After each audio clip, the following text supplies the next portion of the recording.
যে বিএনপি ক্ষমতায় গেলে সংশোধন করবে কিনা, সংস্কার করবে কিনা। বিএনপি ক্ষমতার জন্য রাজনীতি করে না। বিএনপির জন্মই হয়েছে এই দেশের মানুষের অধিকার প্রতিষ্ঠা করার জন্য। বিএনপির জন্মই হয়েছে এই দেশে গণতন্ত্র স্বাধীনতাকে রক্ষা করার জন্য।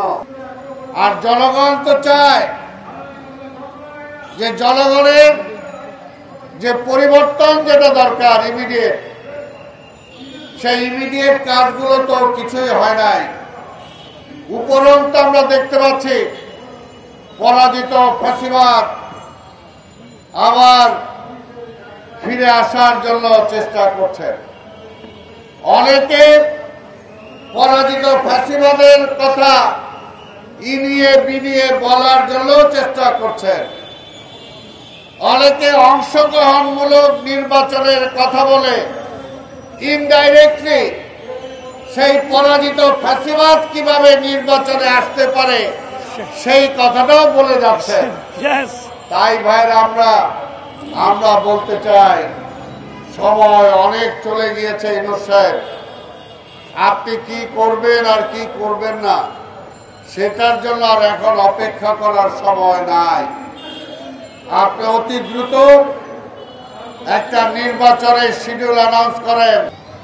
অনেক কমিশনের মোটা মোটা বই তারা জমা নিয়েছেন বিভিন্ন কিছু সংস্কারের জন্য, কিন্তু ছোট্ট একটা 31 দফার যে সংস্কারের জন্য তারেক রহমান দিয়েছেন, সেই 31 দফা নিয়ে এখন পর্যন্ত এই ডক্টর ইউনূসের সরকার কোনো কথাই বলেন না।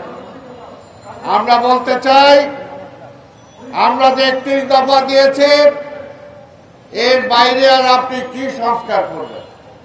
বা তার উপদেষ্টা বলে এই মাসে নির্বাচন হবে, ওই মাসে নির্বাচন হবে, কিন্তু এখন পর্যন্ত যে রোড ম্যাপ আমরা চেয়েছিলাম যে আপনারা কি করতে চান সেটার একটা রোড ম্যাপ ঘোষণা করেন, কিন্তু সেই রোড ম্যাপ এত কিছু বলার পরও দেয়া হয় না। যে নির্বাচন দিয়ে দিলেই বিএনপি ক্ষমতা আসলেই যে এগুলো সংস্কার হবে তার কোনো নাকি গ্যারান্টি নাই। গ্যারান্টি কোনটা? এই দেশে সবচেয়ে বড় সংস্কার যদি কেউ করে থাকে তাহলে সেটা করেছে জিয়াউর রহমান এবং বিএনপি।